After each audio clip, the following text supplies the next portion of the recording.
Hi everyone, how are you? First of all, if you're watching this, thank you. I know it's been a while. So thank you for clicking on this video to kind of see what's going on. So I just kind of wanted to come on here and touch base. It's been forever since I've been on YouTube, and to be honest, the shortest explanation is I just went through a slump. I didn't have the motivation to come in here and craft anymore, and I tried and it wasn't enjoyable for me. It started feeling like a chore. So I just stepped away. And I have to say, something new sparked my interest in crafting, and I'm going to get to this in a second.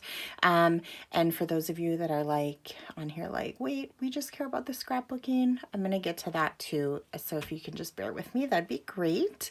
But yes, my name is Alicia. If this is your first time here, which would be weird because I can't imagine I would be in a suggested lineup at all because I haven't been on YouTube in forever. But either way, my name is Alicia, and I love crafting in general is what I'm finding. So let me just start by saying I think the last time I was on here was maybe, I don't even know if I did any videos last year for December Daily. I should have checked to see what my last video was. I did start a December Daily last year. I ordered a bunch of stuff from Allie, and I did start it. I did not finish it. So we'll get into that also. But I did want to say something that has kind of re-sparked my interest in getting back into my craft room is this. So I know some of you are like, oh, the planner thing, because I know a lot of the scrapbookers don't do the planning thing. You may do like traveler's notebooks or this or that, and but a lot don't jump into this exact planning. So what I'm doing specifically, just I guess to explain, is memory keeping in a planner format. So after watching some planning videos that kind of just randomly popped up on my feed, I will mention I have kept up with all of my scrapbooking videos, though I never have lost the interest in watching that. It's still very much an obsession of mine. It was just actually me getting in here and doing it. I wasn't feeling it. But anyways, so in watching the scrapbooking videos, a lot of planner videos started coming up in my feed, and I just kind of started watching them, and I became intrigued, as people do while they're on YouTube binges. And so I thought, that's pretty interesting. Long story short, I decided to invest the cheaper route to see if I really enjoyed it before investing in the more expensive route, which is something I learned from scrapbooking, because I really jumped in headfirst with scrapbooking, and now I have a whole lot of supplies that I will never get through in a lifetime, but I still love them all and I have a hard time getting rid of them. So anyways, what I did, if you've ever watched any planning videos, you may or may not know this, but in the planning community, whether they're memory keeping or functional, the Erin Condrens are a big thing. Now, Erin Condrens are kind of an investment. I mean, they're not like, it's all perspective wise. It's not going to break my bank to get an Erin Condren, but I also don't want to spend the money if it's something that I'm not really going to enjoy moderately long term. So I did find out that the Recollections planners were very similar. In like, oh, and look, I turned exactly to a monthly format. So even in like the monthly format to the weekly format, they're very similar with the Erin Condren. I did start out with a happy planner. I didn't love it. So I passed that on to my oldest daughter, and she's getting a lot of use out of it in middle school and decorating it, and she uses it much more functionally. Like I said, I'm doing much more memory keeping, kind of on the scrapbooking end of things, where I just want to document our days. And so I'll just kind of show you a few spreads. I haven't been doing it very long, probably just since mid-October. So this was actually my first spread, and it's not very good. I don't think my first scrapbooking page was very good in my standards either. But I'm getting better a little bit each week. And so you can kind of see what I've been doing here. And I really loved this spread. This is kind of the first one that I really felt like, okay, I like this. And I just document small things that happen during the day. I try to go in a chronological order. And what I do, just for anyone that's interested, you can certainly fast forward this until I start talking about what you're interested in. That's perfectly fine with me. But what I kind of do, I have a lot of different ways of utilizing the different planners I have. So this is the memory keeping one, and I'll explain where all of these things come from in a minute. I got this actually for my birthday in October because I am a Ray Dunn freak. And if you don't know who Ray Dunn is, that's fine, but you can certainly Google it and you'll be swarmed, or go on Instagram and hashtag it. You'll be swarmed with lots of photos of it. Sorry if you can hear my dogs. They're mad because they're in the kennel for the night. So I use this and I literally document this part. I do use functionally, like I put in different things that I need to remember, but I literally just document things during the day. And it just started here because that's my birthday, Thursday, the 24th. And so, yeah, I literally just document what I go through each day.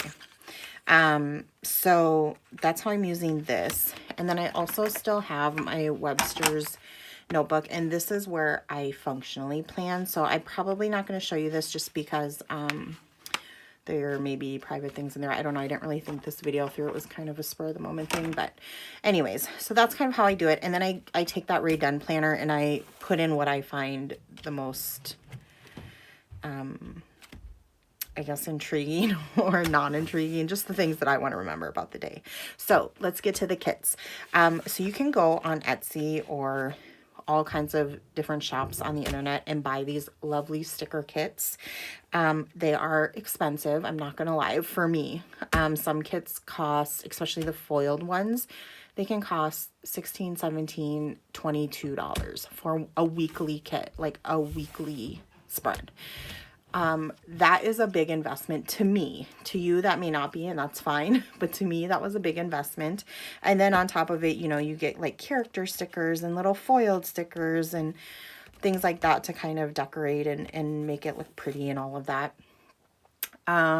So again, before I jumped in to the deep end, I kind of wanted to feel it out and see. So I did some research and I found there is a plethora of shops on Etsy that do printables. Now, in my mind, it clicked because I have a printer. I have a laser printer, an inkjet and a laser printer. I have a Silhouette Cameo and I have a Mink. So I should be able to download these kits, print them off myself, foil them myself, for a fraction of the price. And I did. That's what I did. That's all these kits are printables. I have ordered some foil stickers one time from one shop in late October, and they're beautiful, but I found that I could easily make them myself in the Silhouette software and print them out of my laser printer on sticker paper, cut them with my Silhouette, foil them, and I'd have the same thing. So that's just a tidbit if you're somewhat interested and you already have all those products. Like I had already invested in all these products from scrapbooking. That's what I did. So all of these stickers for the most part are my Game of Thrones spread. I loved Game of Thrones. I'm sad it's over, but I used it because winter is coming. If you watch Game of Thrones, you get that. But anyways, so yeah, so all these are printable, and I have kind of set out my weeks for a little bit. So I think I've gone through like the week before Christmas, just a quick glance so you can see. And this is, I love this with the elves and the little like Ray Dunn. I love it. So anyways, and these are the stickers I print out. I just go on Etsy. I find stickers I like. I've purchased sticker paper off Amazon and I use my Silhouette to cut them. And then I have like my own sticker sheets and they come in all kinds of like cute little icons. So anyways, that's what I do. Now onto the scrapbooking aspect of things. I do feel the itch of scrapbooking coming back. It's about to be a miserable winter here in Minnesota. I'm going to tell you that right now. And I just know because I just feel it. And I feel like I'm going to be in the house a lot. And I feel like I'll just inevitably start scrapbooking again because I'm spending more time in my craft room. Different things are starting to intrigue me again. And again, I'm being inspired by all of your videos on here. So look out for that because if I scrapbook again, I will start making videos again. Also, let me know if you'd like to see videos on these, just like 10-minute videos on how I put something like this together. If not, that's fine too, because I understand this channel has always had a premise of scrapbooking. I don't even know if that's the right way to use that word, to be honest. I felt like I was just trying to sound really smart. Anyways, I'd also like to do some more traveler's notebook spreads. Like, there's just a lot of things I like to do. The biggest thing I'd also like to do is my December daily this year. I've always loved that project the years that I've completed it, and so I would really like to try to do it. Quick note on what stopped me from doing it last year, and this is going to be some kind of camera jargon, so if you do own a DSLR, you may understand some of this. Last year, my husband, when I really started getting into photography, he got me a 7D Mark II, a Canon. Amazing DSLR. I already had like a 50 nifty. I've never owned like one of the top lenses, like the L series lenses, but I did end up splurging and I got a 50 millimeter 1.4, which isn't a super expensive lens, but it was expensive for me. I mean, I don't get paid off photography. I don't, you know. And like 2 weeks later, the lens malfunctioned and it just kind of like stopped me from taking pictures. I got really frustrated that it malfunctioned, and that ended up spiraling into me not doing my December daily and probably not even taking photos to scrapbook. I do take photos sometimes on my phone, but I don't love phone quality photos, so that was kind of a thing too. So that kind of had something to play into it, but I've been picking up my camera a little bit more, and I've just been using my older lenses again. I do have like I have a 24 millimeter 2.8, and like I said, I have the 50 nifty, and I have my kit lenses, which I never really use, but so we'll see. I'm gonna try to put something together, and so that's kind of just where I'm at. I'm kind of starting to get the itch again, and it's, whether you're a planner or not, hopefully you can just appreciate the fact that something intrigues somebody again and inspires them again. So this is what's doing it for me right now. And so I'm going to continue down this path, and hopefully it will kind of spring off into back to where I was, because I would love to get back into scrapbooking. It was a great outlet for me, and it was relaxing, and I loved doing it, and hopefully you guys enjoyed my weird videos that I would make. But yeah, so until then, thank you for watching this and letting me update you and ramble on a bit, and I hope to see you guys soon. Okay, take care. Bye bye.